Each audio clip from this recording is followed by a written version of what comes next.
Shalom saudara dan saudari dalam Kristus. Di mana jua kalian berada, saya ingin ucapkan selamat datang ke segmen Rhapsody Reality, saluran firman Tuhan istimewa untuk kalian setiap hari. Haleluya.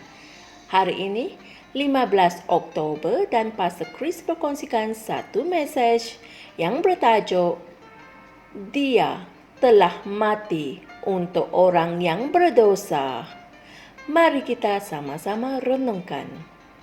Ayat Injil pembukaan kita hari ini dipetik dari Kolose 1 ayat 21 yang berbunyi, juga kamu yang dahulu hidup jauh dari Allah dan yang memusuhinya dalam hati dan fikiran, seperti yang nyata dari perbuatan-perbuatanmu yang jahat.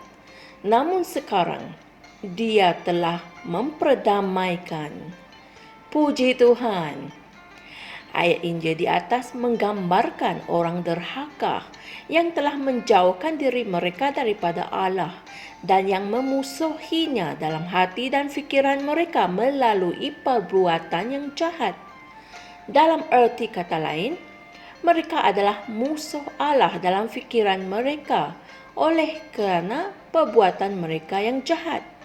Ianya jelas bahawa bukan Allah yang menyatakan mereka adalah musuh. Sebaliknya, Dialah yang telah mendamaikan mereka. Haleluya. Alkitab mengatakan dalam 2 Korintus 5 ayat 19, kerana Allah ada di dalam Kristus ketika mendamaikan dunia dengan dirinya sendiri dengan tidak memperhitungkan pelanggaran-pelanggaran mereka. Haleluya. Hal ini serupa dengan apa yang berlaku di antara Allah dengan Adam di taman. Adam telah berdosa terhadap Allah dan berlari pergi bersembunyi. Hal ini boleh dibaca dalam Kejadian 3 ayat 8. Tetapi Allah datang mencarinya. Dia berkata, Adam, di manakah engkau? Betapa pemurahnya Allah. Ketika kita masih berdosa, dalam fikiran Allah, kita bukanlah musuh. Dia sedang berusaha mencari ikhtiar bagaimana untuk mendamaikan kita kepada dirinya sendiri. Dia sedang mengerjakan sebuah rancangan. Haleluya. Kolose 1 ayat 22 memberitahu kita bahawa tujuan dan kesimpulan dari kerja penebusan Kristus adalah untuk menampilkan kamu kudus dan tiada celah dan tanpa cacat di hadapannya. Haleluya. Dia tahu apa yang akan dia lakukan sebelum dia melakukannya. Roma 5 ayat 6 mengatakan, kerana waktu kita masih lemah, Kristus telah mati untuk kita, orang derhaka pada waktu yang ditentukan oleh Allah. Inilah firman Tuhan. Hal ini sangatlah menyentuh hati. Dia tidak menunggu kita untuk menjadi saleh sebelum dia mati untuk kita. Dia yang telah memulai pendamaian itu. Haleluya. Roma 5 ayat 10 berkata, sebab jikalau kita ketika masih seteru diperdamaikan dengan Allah oleh kematian anaknya, lebih-lebih lagi kita yang sekarang telah diperdamaikan, pasti akan diselamatkan oleh hidupnya. Haleluya. Biarkan kasih dinyatakan kepada orang yang berdosa melalui kamu dalam menjangkau mereka dengan Injil. Biarkan mereka tahu bahawa Allah tidak marah terhadap mereka. Mereka boleh datang kepadanya dan Dia akan menerima mereka seadanya. Puji Tuhan. Dia mengatakan dalam Yesaya 1 ayat 18, sekalipun dosa-dosamu merah seperti kirmizi, ia akan menjadi putih seperti salji. Sekalipun ia berwarna merah seperti kain kesumba, ia akan menjadi putih seperti bulu domba.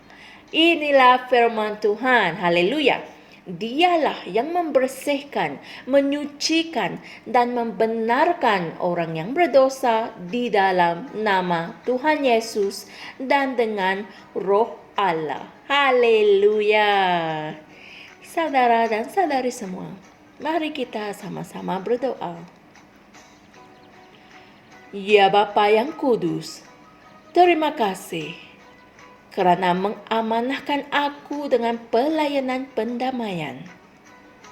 Aku bersyukur atas hak keistimewaan untuk menjadi rakan sekerja dan rakan kongsimu dalam melayani orang yang berdosa dan membawa keselamatan kepada mereka dalam Kristus Yesus. Ketika Injil diberitakan di seluruh dunia, aku berdoa agar iman dibangkitkan di dalam hati orang ramai untuk menerima mesej ini dan bertaubat. Dalam nama Yesus. Amin. Untuk merenungkan ajaran kita hari ini, pada hari ini dengan lebih lanjut, renungkan juga ayat-ayat Injil berikut, iaitu Roma 5 ayat 6 hingga 8, Kisah Para Rasul 13 ayat 38 hingga 39, dan 2 Korintus 4 ayat 5 hingga 8. Maha mulia Tuhan. Haleluya. Inilah mesej yang Tuhan ingin kita tahu dan sedari. Yesus telah mati untuk kita agar kita dapat diperdamaikan dengan Bapa semula. Sebab itulah kita harus menyebarkan Injil ini kepada semua orang di seluruh dunia supaya mereka tahu dan sedar bahawa Yesus telah mati untuk mereka dan menerima keselamatan dalam Kristus Yesus. Masa sudah singkat, Yesus akan datang semula. Bimbingilah sebanyak orang yang kamu boleh untuk berjalan ke dalam keselamatan. Haleluya. Jumpa lagi esok dan Tuhan berkati. Shalom. Kami percaya saudara-saudari semua telah diberkati dengan perkongsian firman dari Rhapsody Reality. Bagi sesiapa yang ingin menjadikan Yesus Kristus sebagai Tuhan dalam kehidupanmu, kamu boleh mengucapkan doa ini bersama dengan saya. Ya Tuhan Allah, aku mempercayai Yesus Kristus, Anak Allah yang hidup dengan sepenuh hatiku. Aku percaya Dia telah mati untukku dan Allah telah membangkitkan Dia dari kematian.